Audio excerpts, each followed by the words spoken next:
Hello, friends. This is David Evans, your host and teacher. I hope that today finds you filled with joy and sunshine and that this day will be the best day of your life.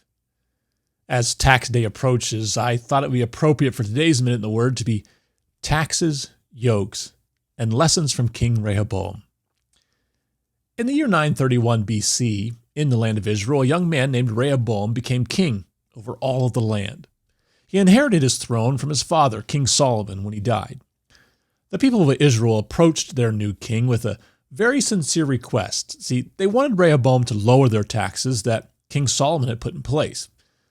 See, Solomon's taxes had forced the people into hard labor and made it difficult for them to even survive. Rehoboam was not sure what to do concerning this request, so he consulted with his advisors. In 1 Kings 12, 6 through 8, the elder advisors who had been around during King Solomon's reign advised Rehoboam to show goodwill to the people. They assured him that this would strengthen his kingdom. They said, "If you will be a servant to these people today and serve them and give them a favorable answer, they will always be your servants." On the other hand, Rehoboam's closest friends and allies, the young advisors, told him that if he gave in to the request of the people, it'd make him look weak and powerless. Their advice was to enact even harsher taxes. King Rehoboam was in a dilemma. Should he lower the tax rate and decrease the weight being carried by the people, or increase the taxes and show the people that he is completely in control? Eventually, Rehoboam chose to follow the advice of the young men. He rejected the advice of the elder advisors, which proved to be a disastrous decision. In 1 Kings 12, 10 and 11, it is recorded that Rehoboam said, "My father made your yoke heavy. I will make it even heavier.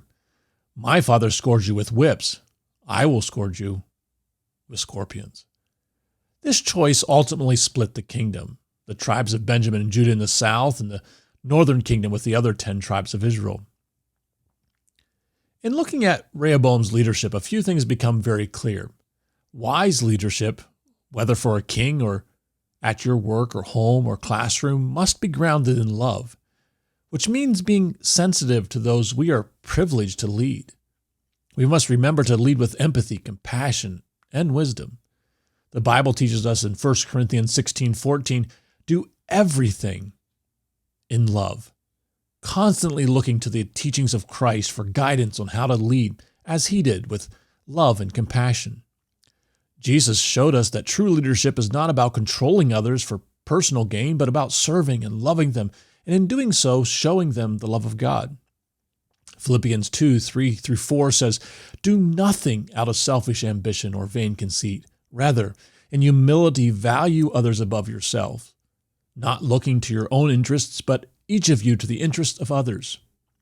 As followers of Jesus Christ, whether in our personal or professional lives, we must remember that our responsibility is to care for those we lead.